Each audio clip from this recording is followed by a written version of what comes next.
मैं आज kitchen utility की एक ऐसी चीज़ के बारे में बात करूंगी जो कि हमारे डेली यूज़ आती है और हमारा काम आसान करती है और इसे मेंटेन करना बहुत ही इजी है, और वो है हैंड ब्लेंडर।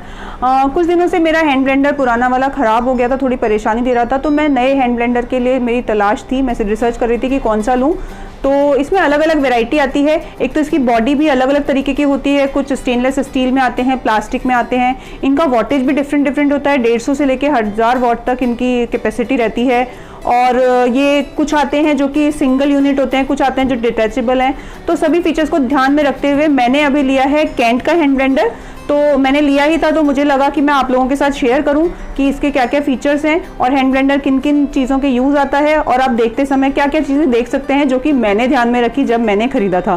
तो मैं आज उसी के बारे में बात करूँगी। तो मैं हूँ आपकी दोस्त नलिनी, और आज आपके साथ शेयर करूँगी कैंट के हैंड ब्लेंडर की अनबॉक्सिंग और इसके फीचर्स और कुछ यूजेस कि हम इसको कैसे यूज़ कर सकते हैं और इसमें मुझे क्या खास बात लगी कि मैंने ये ख़रीदा।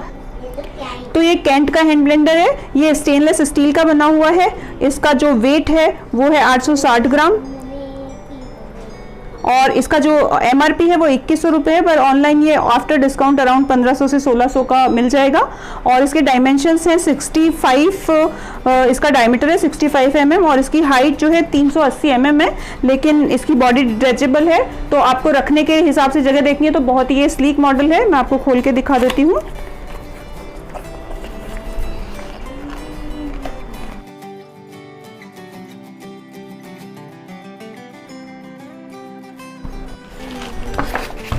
अब हम समझेंगे इसकी कंस्ट्रक्शन के बारे में। ये देखिए, इसकी डिज़ाइन अगर देखें तो बहुत ही स्लीक है। इसका ये डायमीटर 65 mm है यहाँ का, और ये जो इसकी हाइट है 380 mm है। तो आपके पास मतलब ये इतनी सी जगह में, इतने से डायमीटर की जगह लेगा खड़ा करने के लिए, अगर आपको खड़ा रखना है तो। और अगर आपके पास इतनी हाइट नहीं है तो एक अच्छा फीचर मुझे इसमें ये लगा कि ये ऐसे, इसमें जो शाफ्ट है वो डिटैचेबल है, तो ये इस तरीके से अलग हो जाता है।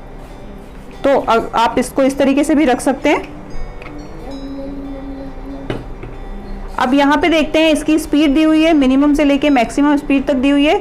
ये बेसिकली 400 वॉट का है, तो मैक्सिमम पावर इसकी 400 वॉट है, लेकिन उसके बाद भी इसकी आवाज़ काफ़ी कम है। तो आपके घर में छोटे बच्चे हैं तो ये बहुत नॉइस नहीं करता, और आप इसको मिनिमम पे रख के भी चला सकते हैं जब आपको कुछ बहुत ज़्यादा ऐसा काम नहीं करना जिसमें आपको कटिंग रिक्वायर्ड है।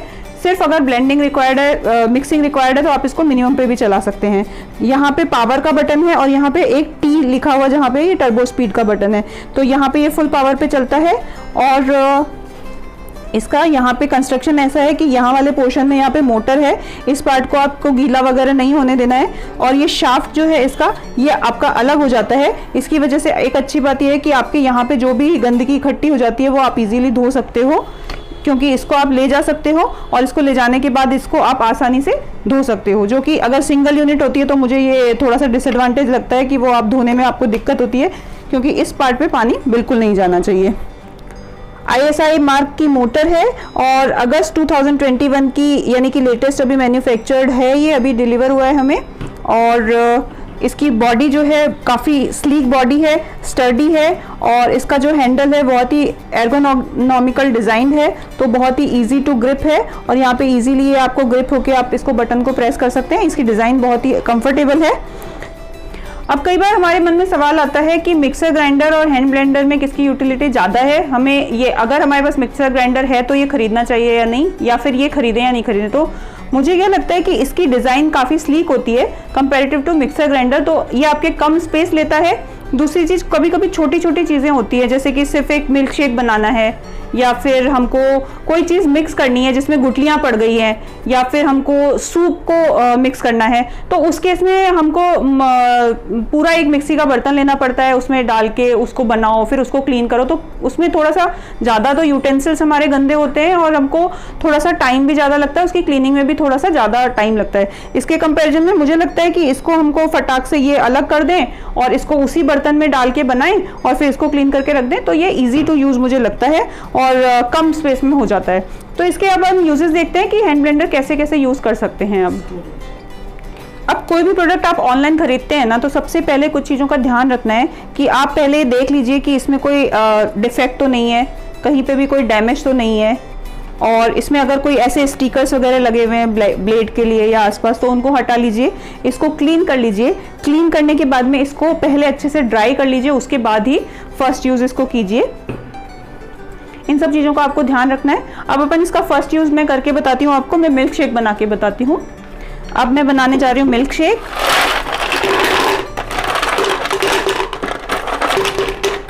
तो जैसे आइस डाल ली हमने, बर्फ डाल लिया, इसमें थोड़ा सा लिक्विड यानी कि मैं मिल्क डाल रही हूँ अभी।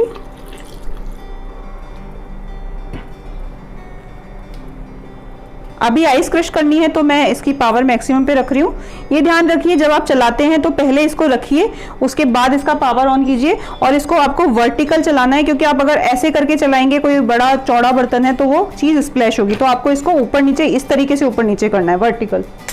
पावर मैंने इसका ऑन कर दिया। ये इजीली आपने पकड़ो इसको और इसके बाद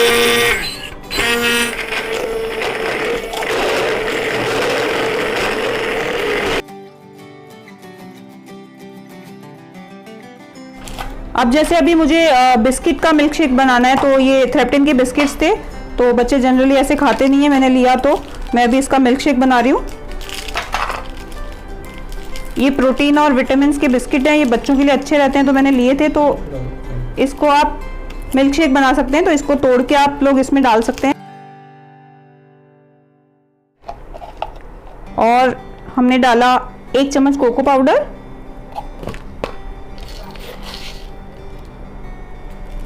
शुगर,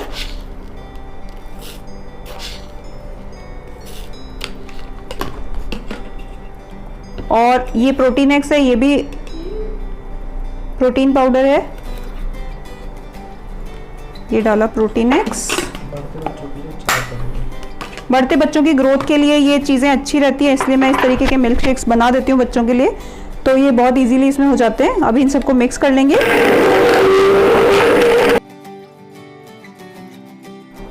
अगर आपको इसको मैक्सिमम स्पीड पे चलाना है तो सिर्फ टर्बो का बटन दबाना है। अब बिस्किट पूरे क्रश हो गए हैं आराम से, क्योंकि इसकी मोटर अच्छी थी। तो अब इसमें डालेंगे दूध, और अब तो बस 1 सेकंड का काम है ब्लेंडर के लिए इसको करना।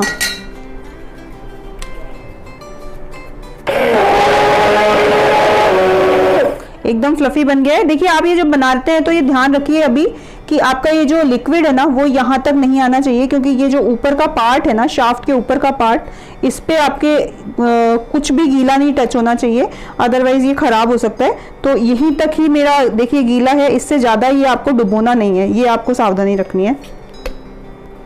अब सिंपली आपको ये वाला पोर्शन अलग करके और क्लीन कर लेना है, और आपकी मोटर आपको अलग रख देनी है। अब आपको इसको तो धो के सुखा लेना है, और अगर इस वाले पोर्शन को आपको साफ करना है तो सिर्फ एक ना डम्प क्लॉथ से आपको इसको साफ करना है, क्लीन करना है, वाइप करना है, इस पे पानी नहीं लगाना है। एकदम फ्लफी अच्छा शेक बन गया और मिक्सिंग हो गई है प्रॉपरली। तो बच्चे जो चीज़ें जनरली पीने में आनाकानी करते हैं, वो चीज़ें भी इसमें अगर आप शेक बना के दे देते हैं तो वो फटाक से पी जाते हैं और बहुत उनको पसंद आता है। इसी तरीके से आप इसमें बनाना शेक बना सकते हैं, आम का आमरस बना सकते हैं, और स्मूदी वगैरह बना सकते हैं। तो ये बहुत इजीली इस तरीके से बन जाता है।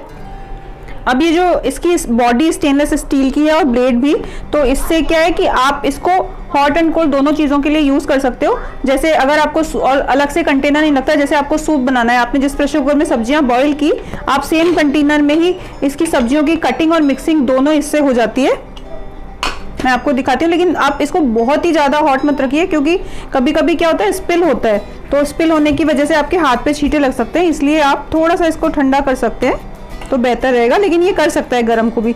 अब आप इसमें चलाइए, देखिए पावर ऑन कीजिए, और इसके लिए तो आपको बहुत ज़्यादा इसको फुल स्पीड पे भी चलाने की ज़रूरत नहीं है। मैंने अभी इसको सिर्फ मिनिमम से जस्ट 1 पॉइंट आगे वाली स्पीड पे रखा है, और बॉइल्ड वेजिटेबल की आराम से इसमें कटिंग हो रही है।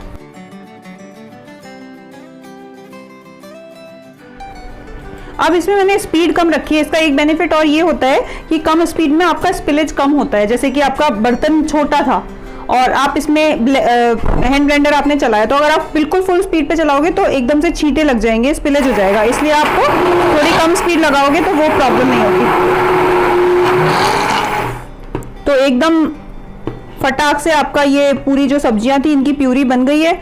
आपको पाव भाजी बनानी हो तो आपको सब्जियां पीसनी हो, या आपको कोई सूप बनाना हो, या आपको कोई बेबी फूड बनाना हो जिसमें कि आपको मिक्सिंग करनी है, या आप कोई ऐसी चीज घोल रहे हैं जैसे राबड़ी कड़ी जिसमें आपकी गुठलियां पड़ गई और आपको गुठलियां फोड़नी है, तो गर्म चीज है लेकिन स्टिल आपको सेम कंटेनर में आप हैंड ब्लेंडर चला के उसकी गुठलियां फोड़ सकते हो और आप जूस बना सकते हो। तो ये सब चीजें ये इजीली कर देगा। और सिंपली इसको आपको हटाना है, इसको वॉश करना है और इसको पोंछ के यूज करना है। इसको धोने के बाद में इसको पोंछना जरूर है, गीला आपको बिल्कुल भी इसको इस्तेमाल नहीं करना है। तो सूप आपका जल्दी से बन के तैयार हो गया। अब आप इसमें मसाले ऐड कीजिए, बॉईल कीजिए, जो करना है कीजिए। अब हम एप्पल का जूस बनाएंगे। जैसे सुबह सुबह आपको ऑफिस के लिए निकलना है, आपने रात को ही एप्पल काट के फ्रिज में रख दी बाई चांस,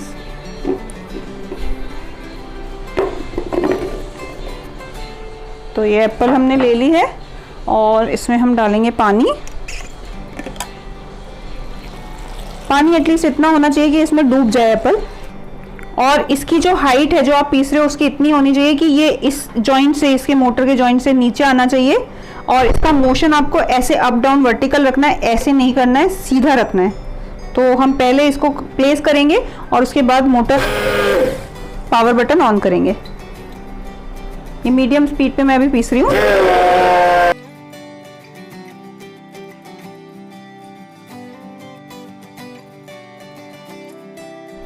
तो इन दिनों एकदम कड़क एप्पल्स आ रही हैं, उसके बाद में भी ये इसमें पिस गई है। अब हम इसमें पानी और डाल के इसको पतला कर सकते हैं एप्पल्स पिसने के बाद में।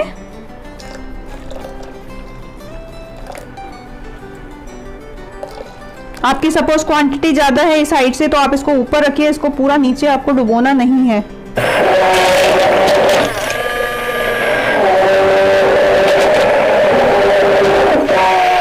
ये पूरा अच्छे से पिस गया है, देखिए। और हम इसको अभी छान के देखेंगे कि ये पूरा अच्छे से पिसा है कि नहीं, तो हमको पता लग जाएगा।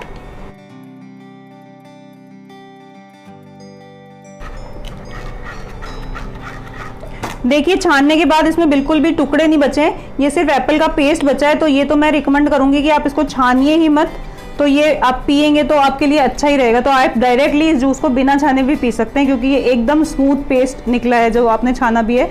तो इसमें बहुत सारे फाइबर्स होते हैं, तो ये अच्छे से पिस जाता है, इसमें कोई दिक्कत नहीं होती। तो आप इसको डायरेक्टली पी सकते हैं।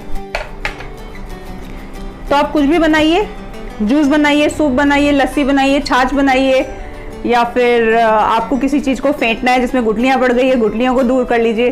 तो ये सभी काम आप हैंड ब्लेंडर में कर सकते हैं। और सावधानियां आप ये ध्यान रखें कि कभी भी आप गीले हाथों से इसको टच ना करें, आप अपने हाथ को ड्राई रखिए। दूसरी बात में ये आप ध्यान रखिए कि इसको कभी भी आपको ये वाले पोर्शन को डुबोना नहीं है किसी भी लिक्विड में। इस पे अगर बाई चांस कुछ छींटे लग जाए तो इसको एक से ड्राई क्लॉथ से आपको क्लीन करना है, वाइप ऑफ करना है। और ये वाला जो पोर्शन है आपका शाफ्ट वाला, वो आपको तुरंत यूज करने के बाद में क्लीन कर लेना है। ये इजीली क्लीन हो जाता है। यहाँ पे पानी नहीं डालना है आपको। इसकी सरफेस फिनिश अच्छी है तो यहाँ पे कुछ भी अटक जाएगा तो इजीली ये आपके क्लीन हो जाएगा। और उसके बाद इसको अच्छे से पोंछ लीजिए और पोंछने के बाद ही इसको अगला यूज कीजिए। जब आप इसका यूज कर रहे हैं तो इसके आसपास कोई भी, जैसे आपके ये कपड़ा आ गया या खुले बाल आ गए तो वो आने नहीं चाहिए, अदरवाइज इसमें वो चले जाएंगे। या फिंगर टच हो गई तो आपके चोट लग सकती है। तो ये चीजें आपको ध्यान रखनी है, सेफ्टी का हमेशा ध्यान रखना है। कोई भी गर्म चीज जब आप सूप बना रहे हैं सपोज कीजिए, तो इसको बिल्कुल ध्यान में रखिए कि इसको ऐसे इंक्लाइन नहीं करना है, बड़ा बर्तन होना चाहिए, वरना पूरा स्पिल होके आपके ऊपर आ जाएगा। वायर जब आपको निकालना है तो प्लग को पकड़ के निकालना है इस तरीके से। कई बार लोग ऐसे खींचने की कोशिश कर लेते हैं, आप ऐसे कैसे पकड़ के इसको खींचिए, ऐसे नहीं खींचना है। तो सेफ्टी का ध्यान रखिए और अच्छे से यूज कीजिए, तो आपको सभी चीजें बहुत ही अच्छी लगेंगी और काम में आएंगी। तो आप करके देखिए। Bye bye.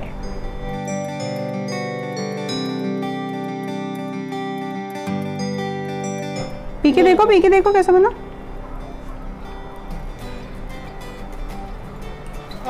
कैसा लगा बच्चों? अच्छा है। अच्छा लगा क्या?